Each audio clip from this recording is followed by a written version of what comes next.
श्री गुरुवे नमः।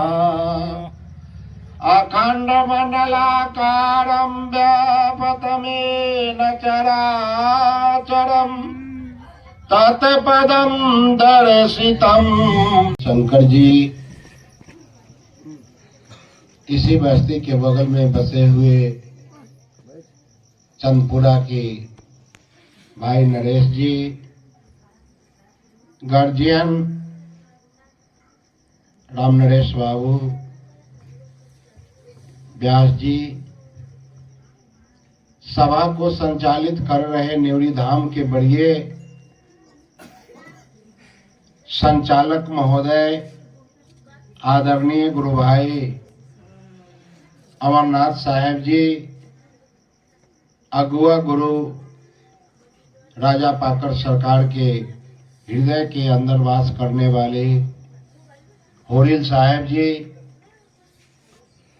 उपस्थित सभी संत महापुरुष, कलाकार महोदयगण, सदगुरु के प्यारे हंस मंडली,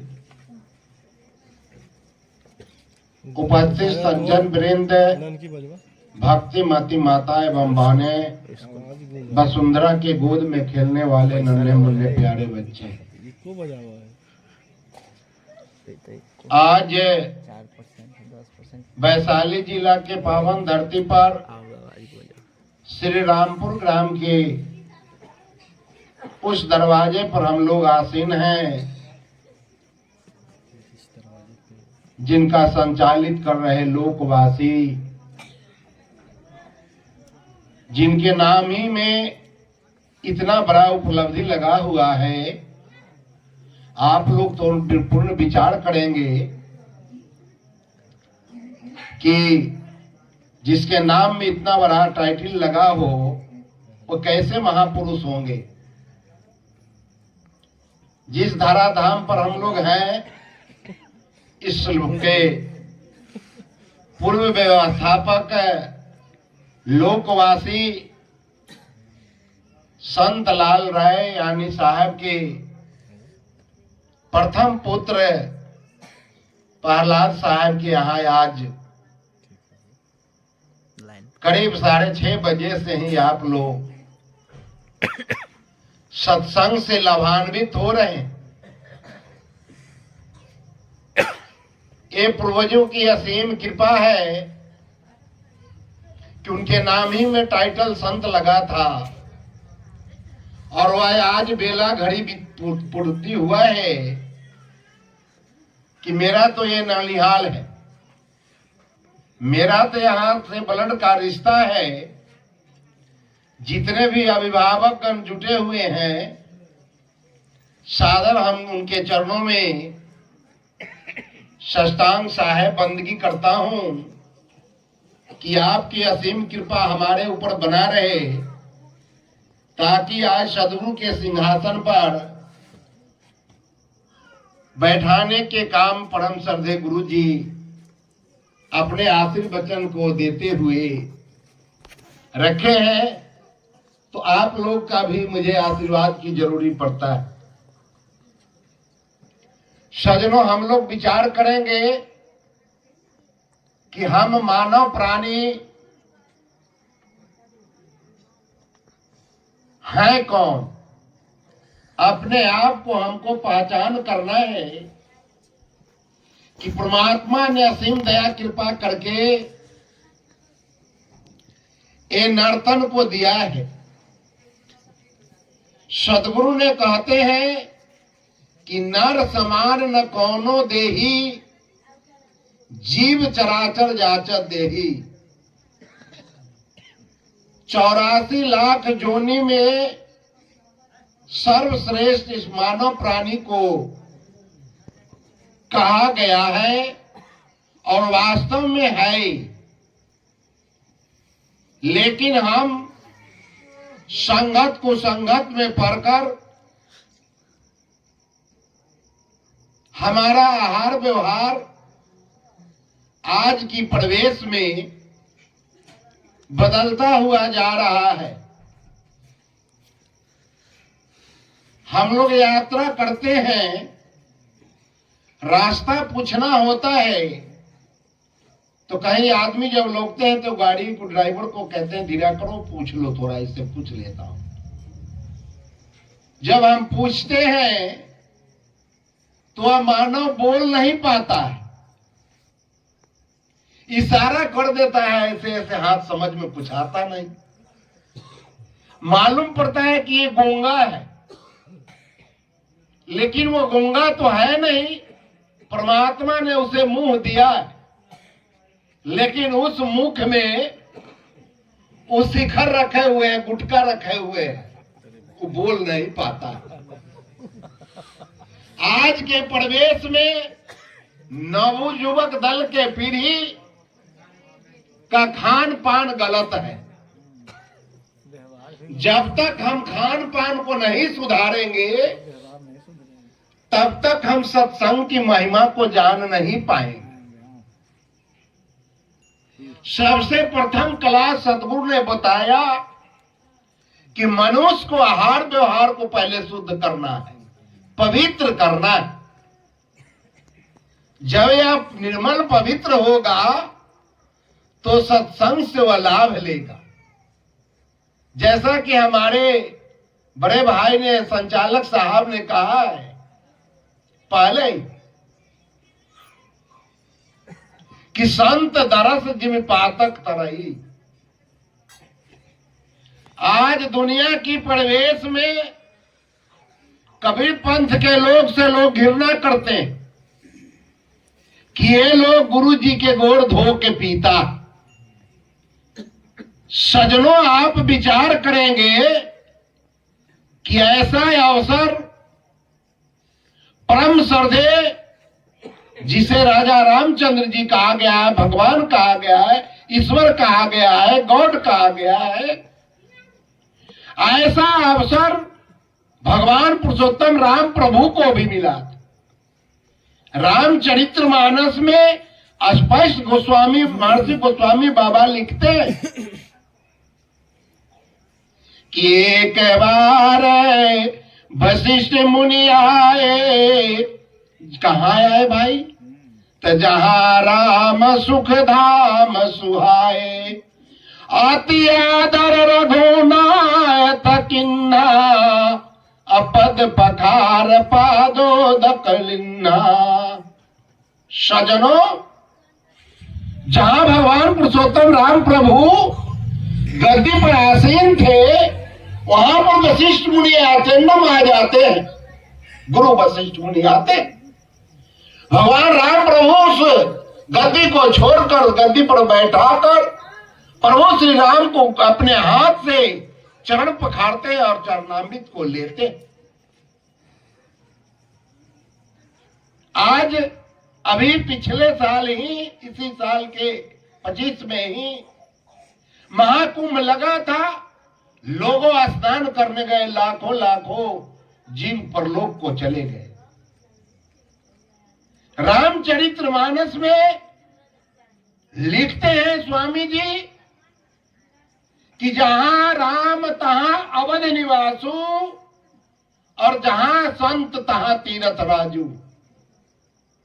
राम उसी घर में वास करेंगे, राम उसी गांव क्षेत्र में रहेंगे जहां किसी प्रकार का वध नहीं होता हो, जीव हिंसा नहीं होता, जीव की हत्या नहीं किया जाए, उस जगह राम वास करेंगे। और लिखते हैं, ऐसा नहीं लिखे कि प्रयाग में स्नान करने से, त्रिवेणी के संगम में तुम्हें सराबोर होने से तुमको कल्याण होगा। उन्होंने लिखा कि जहां संत तहां तीरथ राजू।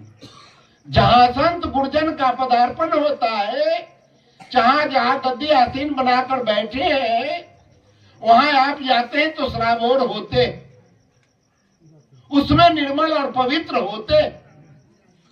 दुनिया की जितने हम लोग वस्त्र पहने हैं, इसके लिए हम सर्फ साबुन का यूज करते हैं, नील टिनोपाल देते हैं और अच्छा से अच्छा पहनकर ले लेते हैं। लेकिन सदगुरु कहते हैं कि आज से नहीं, जन्म जन्मांतर से इस चित्त रूपी चुंदरी में नाना प्रकार के जो तू दाग लगाया है, ये दाग कहां निर्मल होगा, पवित्र होगा, कहां कल्याण होगा? इस दाग को कौन छुड़ाएगा? अभी परम श्रद्धे परम संत सदगुरु के परम शिष्य में जाने वाले भाई साधु शर्म जी ने गाया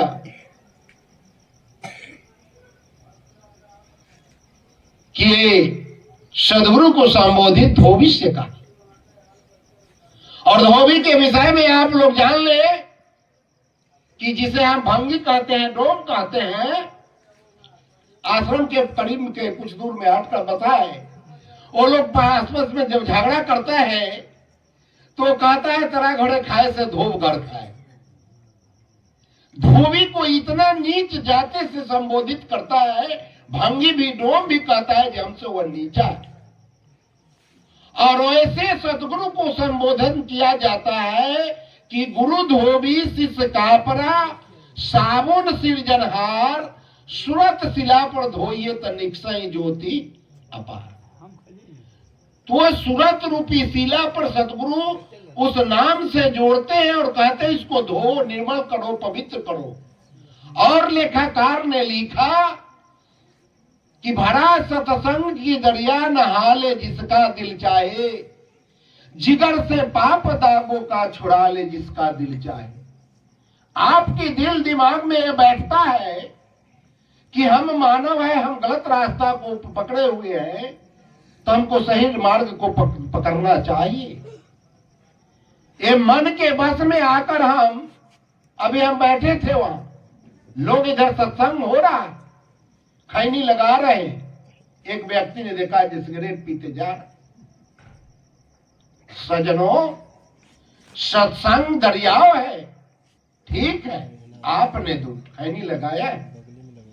जैसे अगल बगल में हम सब के बसे हुए बहती हुई निर्मल गंगा पवित्र है, सबको वह अपने आप में समाहित करके अपना बना लेती है।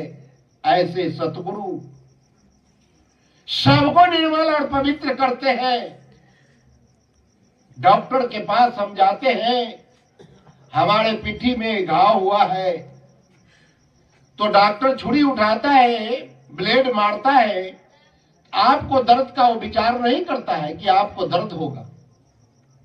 उसका एक उद्देश्य होता है जो उस घाव से छुटकारा दिलाना है। उसी उद्देश्य वो फाड़ता है, शून्य करता है और फाड़ कर उसे जो है कि मवाद को साफ कर देता है और अच्छे से अच्छे औषधि चलाता है। गोस्वामी बाबा हम मानव प्राणी को कहते हैं कि जन्म मरण दो रोग पुराना, आज से नहीं कईयक जन्म जन्मांतर से 84 लाख जोनी भ्रमण करने उपरांत इस मनुष्य तन में हम आए और आइस तन में आकर संहार नहीं किए तो मेरा दुर्भाग्य हो जाएगा, फिर हमें पछताना पड़ेगा। सदगुरु कहते हैं इसी बात को कि मानुष होकर नाम हुआ, मुआ सो डांगर ढोल, एको जीवरा ठौर न लागे, हुआ सो हाथी भोर। मनुष्य अपने मानवता को नहीं पहचान करके मनुष्य होकर वह नहीं मरा। मरा सो डांगर ढोल मने 84 लाख जोनी की, हुआ से हाथी घोर, फिर उस जोनी में तुम्हें जाना पड़ेगा। इस जगत के ब्रह्मन भगवान देवता लोग, बड़े बड़े गणमान्य लोग जब मरते हैं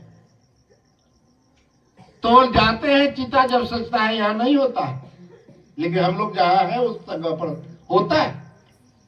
ब्राह्मण देवता को ले जाते हैं, चिता पर जब लाश सज जाती है तो वह एक श्लोक बोलते हैं ब्राह्मण देवता लोग कि धर्म समाज उगता, लोभ मोह अवर्जिता, यत किरित तत देही। ओम शब्द लेके आग लगाते, बोले हमरा कोई दोष नहीं है। मैंने उस पंडित जी से पूछा कि बताइए बाबा, आप वो श्लोक को बोलते हैं तो कहते हैं कि धर्म समाज उगता, हे देही, आपने धर्म और अधर्म समायुक्त माने बराबर है, तो तू देह धारण किया। यदि तुम्हारे अंदर पुण्य का ढेर ही रहता तो आप स्वर्ग या वैकुंठ में रहते। यदि पाप का ढेरी ज्यादा रहता, लोड रहता, तो कहीं नरक भुगतता रहता। तो आप श्लोक तो बोलते हैं, लेकिन ये जीव आत्मा जब इसमें से निकल जाता है तो चिता पर वो सुनने जोग रहता नहीं है। तो आप उसको कहते हैं कि लोभ मोह अवर्जित। हे देही, तू लोभ से मोह से अवर्जित होगा। अजत कृत तत् देही, आपने जीवन में जो कर्म किया है, जैसे जाकर देह धारण करो, ओम शब्द के लेके आग लगा देते हैं, बोला हमरा कोई दोष नहीं है, तो फिर घंट क्यों टंगाते हैं, क्यों पिंड क्यों पाड़ते हैं, इसका क्या उद्देश्य है? सजनों, सदगुरु ने इस उपदेश को, शिक्षा को ग्रहण करने के लिए कहा कि संत जन जीवत जात मरी।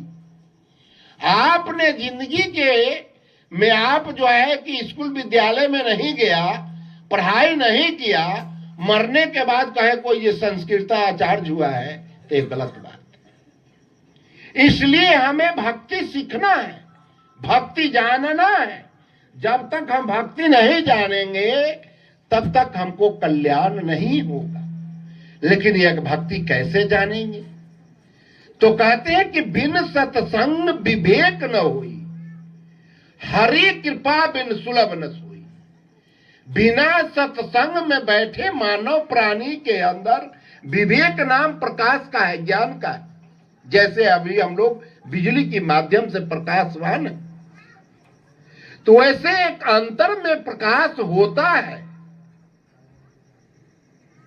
कैसे होगा? तो वह कहते हैं गोस्वामी बाबा रामचरितमानस में कि श्री गुरु पदनक मणिगण ज्योति सुमरत दिव्य दृष्टि ही होती। गुरु महाराज के वह नख में वह मणि है, प्रकाश है, जिसको सुमरन करने से एक दिव्य दृष्टि होता है, एक शिव नेत्र खुलता है। तो उस जगह पर हम लोग को जाना पड़ेगा, गुरु के शरण में लगना पड़ेगा। सभी बड़े बड़े ऋषि महर्षि जितने आए, सबने गुरु के शरण में लगे। राम हरे हरे, हरे राम हरे कृष्ण 24 घंटा का हम जाप कर लेते हैं और गौरव से कहते हैं कि हम रामानंदी हैं, राम के अनुकरण पर चलते हैं। लेकिन सजनों, भगवान राम प्रभु के वाणी में आए हैं कि प्रातः काल उठई रघुनाथा, मात पिता गुरु नवाबहि माथा। भगवान पुरुषोत्तम राम प्रभु जब सुबह उठते तो पहले माता के चरणों में साष्टांग दंडवत और प्रणाम करते थे, तो पिता को करते थे, तब गुरु महाराज के जाके साष्टांग दंडवत करते थे। आज हरे राम हरे कृष्ण कह लेना आसान है, लेकिन राम के अनुकरण पर चलना बहुत कठिन है। आज माता पिता को आज की प्रवेश में लोग दवा नहीं दे पाते, अच्छे चप्पल नहीं दे पाते, जाड़ा के पोशाक नहीं दे पाते, समय से भोजन नहीं दे पाते। ये दुनिया की आज की प्रवेश, इसे विचार करना। लेकिन सदगुरु कहते हैं कि नहीं, बिना गुरु के शरण में जाए कल्याण होगा नहीं। उसी बात को गोस्वामी बाबा जजमेंट करके लिखते हैं कि धन्य मात पितु धन्य है, धन्य सो हृदय अनुराग, धन्य ग्राम वही जानिए, जहाँ जन्म ही गुरु भक्त। सजनों, गोस्वामी बाबा कहते हैं कि धन्य माता पिता है, उस माता पिता को धन्यवाद है, उस मां की कोख को धन्यवाद है, जिसके ओद से जन्म लेकर प्रभु भजन करता हो, हरि भजन करता हो। धन्य सो हृदय अनुरक्त, धन्य हमारे भाई को जो ऐसे को गोदी में खिलाया। धन्य ग्राम वह जानिए, वो पूरे गांव को धन्यवाद कहते हैं कि जहां जन्म ही गुरु भक्त। आज कितने दिनों से हमारे आश्रम में गए हुए 34 बरस हो गया, और कुछ दिन बीतने के बाद हर गार्जियन रामनरेश बाबू बड़े मामा को मकर संक्रांति के अवसर पर लेकर आश्रम में गए। हम मार्केट जा रहे थे और ढाला जो ही हम हेल रहे थे, इधर से लोग हेल रहे हैं, उसी जगह बंदी हुई। कहें जो चलिए हम लोग आ रहे हैं तो मार्केट करके आए। कितने दिनों से ऐसा मन में संकल्प विकल्प जगा होगा कि हमारा जीवन अधूरा है और सब चीज मैं ठीक हूं। तो पिछले आज 10-15 दिन पहले आए थे कलादियर, मामा जी गए कि हमारा यहां सत्संग होना चाहिए। मुझे बड़ी आश्चर्य लगा, कोई ये तो भक्त है नहीं, भक्त यहां ओझा को नहीं ऐसा समझ लीजिएगा, भक्त को जो है गुरु की भक्ति करने वालों को कहा गया है। लेकिन इनके मन में संकल्प है तो ये तो मेरा गार्जियन है, तो मैंने एक्सेप्ट किया कि मैं जरूर आऊंगा। आज वह बेला पूरा है, यह घड़ी अवसर आया है। सुबह मैंने मां को देखा कि कुछ उदास बैठी है, तो हम कहे भाई क्यों उदास हुई? 4 पुत्र है, जैसे राम लक्ष्मण भरत शत्रुघ्न को 4 भाई थे, वैसे हम लोग 4 भाई थे। एक भाई निकल गए, 3 पुत्र है, तीनों ब्रह्मा विष्णु महेश 3 भाई है। मां को क्या तकलीफ है जी, अफसोस में है। मां से मैंने कहा मां क्यों उदास हो? तू इन तीनों को नहीं देखो, तू इन तीनों पर आशीर्वाद केवल दो, इनके करनी करतूत को तुम नहीं देखो। क्या देखो? तुम कोख से, तुम्हारे उदर से तुमने पोसा पाला और ऐसे संत को तुमने उत्पन्न किया है, ऐसे गुरुजन के पोस्ट पर तुमने लाया है। मुझे तू देखो कि तुम्हारे ही नगर के लोग, जो हमारे दादा हैं, जो हमारे चाचा हैं, आज हमारे जो मामा हैं, इन्होंने कपड़ा लेकर बंदगी किया। तो मैंने बड़ी अफसोस किया कि देखो आज भगना को लोग कहता है जी ब्राह्मण है, इसे मारना नहीं चाहिए। उसी जगह मैंने थोड़ा शांति लिया, चलो मैं भगना हूं, यदि गुरु भी लागे हैं तो गुरु के पोस्ट पर हूं, तो भी समझ के उतनी देर के लिए माँ को मैंने कहा कि उस चीज को तू विचार करो कि ऐसे संत को तुमने पैदा किया, ऐसे भक्त को पैदा किया, ऐसे जो है कि समाज सुधारक को तुमने पैदा किया है, और ये ब्रह्मा विष्णु तीनों यही सेवा करेंगे। मैं तो आऊंगा केवल आपसे आशीर्वाद लूंगा, मैं चरण छूंगा, आशीर्वाद लूंगा, दूसरा तो मैं कर कुछ नहीं सकता हूं तुमको। तना ना कुछ बात नहीं है। कहिए ठीक है, बहुत प्रसन्न थी, कहिए ठीक हो गई। तो ऐसे हम सब के जीवन में माता पिता प्रथम गुरु है। सदगुरु ने 7 को गुरु को श्री को बताया, तो कहते हैं कि प्रथम गुरु है माता पिता, जो है रजबीज के दाता। दूसरा गुरु है मनसा दाई, जो गर्भवास के मैल छुड़ाई। तीसरा गुरु है जो धरिया नाम ले ले नाम पुकारेगा। चौथा गुरु है जो विद्या दिना, जाहि बल धर्म अधर्म चीना। 5वां गुरु है जो भरमगर तोड़ा, सबसे तोड़ एक कर जोड़ा। 6वां गुरु जो अलख लखाया। 7वां गुरु जो अलख लखाया, जहां के जीव तहां पहुंचाया।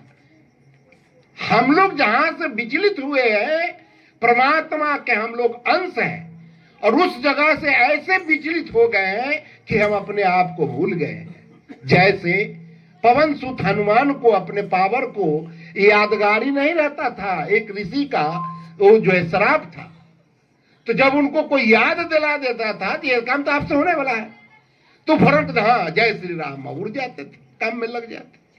ऐसे हम मानव प्राणी इस मृत्यु मंडल में मां के गर्भ में आने के बाद भूल गए।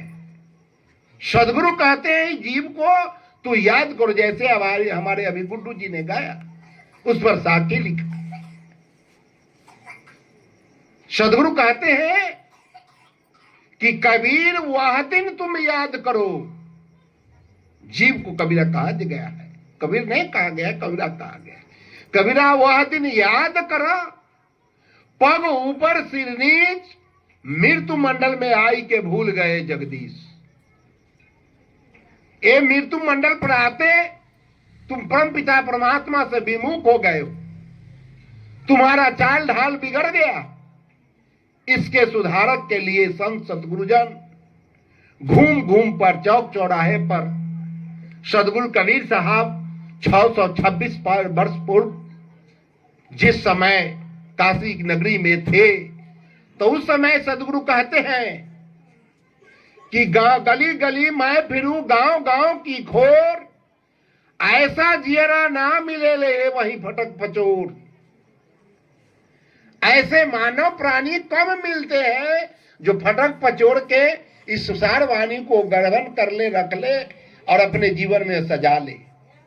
इसलिए हमें जानना है, समझना है कि हमें भक्ति करने के लिए इस संसार में भेजा गया।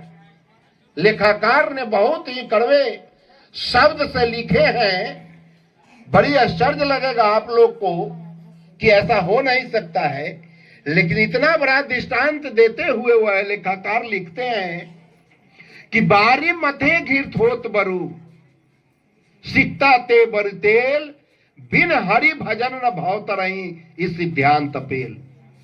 बारी कहते हैं पानी को, पानी को मथने से भले घी निकल जाए, वो मान लेते हैं।